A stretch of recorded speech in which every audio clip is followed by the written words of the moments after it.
Audio is running on hype now, and there is no denying. One thing that is hyped will sell a lot more than actually the better IEM. It's not anyone's fault and nor it can eliminated by anyone. Is it good or bad? Leaving this aside, let's address one of the most hyped up IEM this year, introducing the Mega 5 EST, popularly known as Megafest. This IEM was provided me by Oral Cafe, a community of like-minded audiophiles among the globe. They provide me with IEMs to review every now and then without asking anything in return but an honest review. Do check their page on Facebook and follow them if you want to be a part of the community. If you want to provide any gear for review, drop a message in my mail. I would happily cover that. This is also helps to grow my YouTube while being unbiased as my top priority. So to start this review, let's address the elephant in the room, the new Meta. When I tried the Vinci, I was not super impressed. Although I liked it a lot as time went by and it kinda grew on me. Then this redefining the new Meta came to me. You can watch this video to learn about the JM1 target in detail. I will make a lot more videos in upcoming days about the measurements and targets, so stay tuned for that.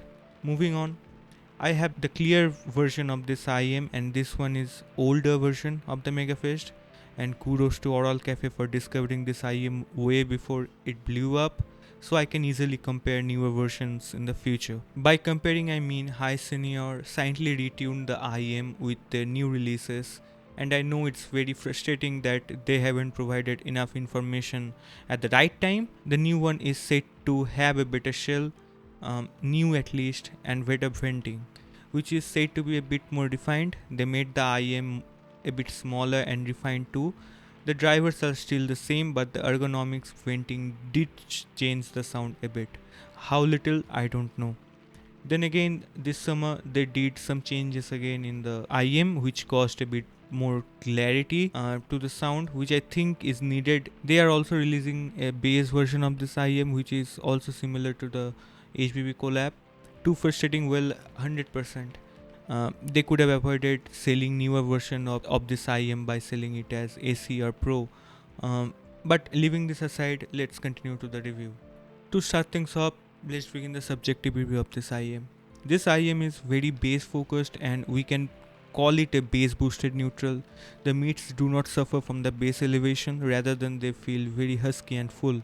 The treble on this IEM is on the safer side of things, and due to the bass it even feels a lot more safe. We will discuss the tuning in order now. Firstly, the sub bass is very high in quality, in quantity too. The texturing is well done in the sub bass.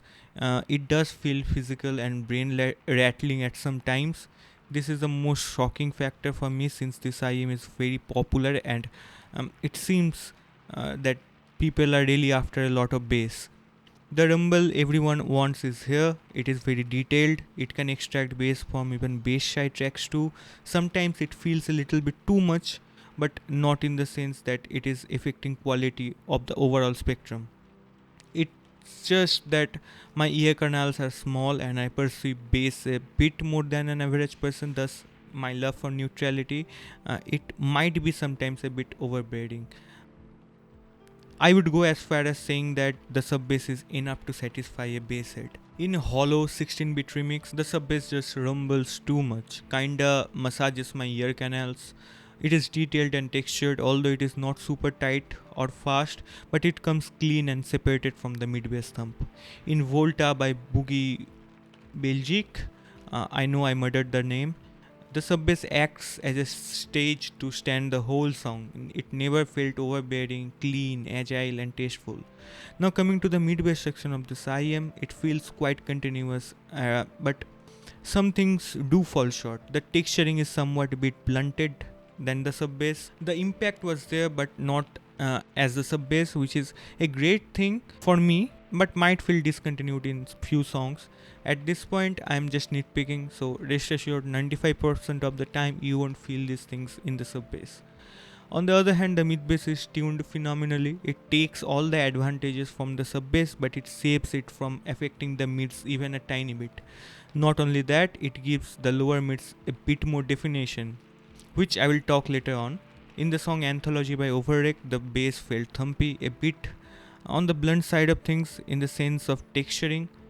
It complements the sub bass heavily, like phenomenally, doesn't affect the mids even a tiny bit in the negative way. In the song Personal by Emotional Oranges, the mid bass grows from the sub bass and gives a definition to the male vocalist, which is necessary for this song to sound good. Again, with not a lot of texture.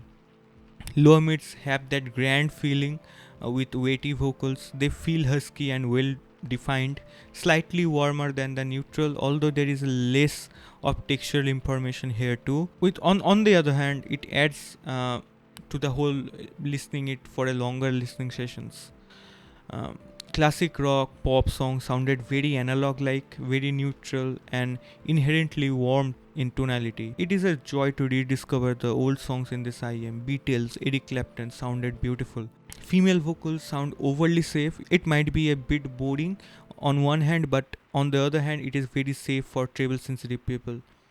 The shine, the sparkles are not there, and I love that in my music, especially in the female vocals. Texturing is also not that vivid, but again, very pleasing tonality for long listening sessions, and I do crave for a treble in this IEM. If we talk about treble, let's come to the treble. Treble, though, is being on the safer side of things. The resolution capability is awesome. Details are not as good, and things like micro contrasts are not much in quantity, but it pleases with the dynamics and resolution. In the song What the World Needs Now, there was no mushiness, even being very difficult to play. Two notes never mashed up, no laziness of the details can be observed here. The album The Way Up never felt so pleasing and safe. There was zero sense of hotness that can be observed here, but again, it was safe. So, if you love treble, this might not be the one for you. Overall, the tonality of this IEM heavily tilted to bass and mid-range. Is the treble is kinda bit too safe. Yet the overall tonality of this IEM seems to um, be concentrated towards long listening sessions instead of hyper detailed and accurate one. I thoroughly enjoyed this IEM throughout my usage. Hip hop, pop sounds phenomenal with this IEM. Rock and all sounds good. Live performances do sound a bit colored, which I don't like. Although these are the grand scheme of things, Merry-Go Round of Life by Jessini Project sounds very good with this IEM. Now, if we talk about the objective review of this IEM, it is hard for me to do a objective review since I don't have a couplet to test my IEMs, and I have used Squeak for all my other objective reviews. But the problem lies is in the a different version of this IEM, and I would like to quote my friend Leonard here, which gave me a brief description of the sound. To quote him in Headfi, I will attach the link to. I asked him that what are the changes in the anniversary edition, and he answered new shell, better venting, right before the anniversary edition came, then slightly refined uh, the Mega 5 BST. They made it smaller, more ergonomic, changed the venting to be a better. The drivers are still the same as the version released some years back, but the small shell and it did change the tuning a bit. Then this summer they made the vent hole a little bit different again. That sparked the debate about the silent retune change. This added mostly just extra clarity to the tuning and was so small for most people that they couldn't have possibly detected in AB blind test. All the drama would have been avoided if they just mentioned this openly before the change. But I guess High Senior learned a bit of things from this. So right now it has basically been Mega 5 BST OG, which is discontinued, Mega 5 BST Anniversary, Mega 5 BST Silent Retune, which is again discontinued. Mega 5 BST base, this should be the exact same version as the collab version of HBB. So now it should be only two variants unless someone asks directly for the silent retune. I know folks who bought this instead as they want the extra clarity. Anyway, don't quote me 100% on this. Leonard said this explicitly. Just what I picked up from the following forums and talking with Gareth from High Senior. So by saying that, let's discuss few things that I liked about this IEM. The bass, of course, being too strong helps a lot to enjoy this IEM, but the star of the show is the bass to mids transition. The bass elevation comes with recessed mid range in most cases to avoid bloating and masking. But for me, doing it right is one of the most important thing. I can't sacrifice the lower mids anyhow, and this IEM does this excellently. The upper mids are not that inclined to my liking, but for sure it sounded very safe. They do a bit of they do sound a bit of dark compared to my referrals and natural signature through my years. By the way, Late Shore H12 2024 version. The review is coming soon. The treble is reminiscent of the upper mids too, a bit safe and inoffensive all the way. But the best part was there were no big deep until the upper treble.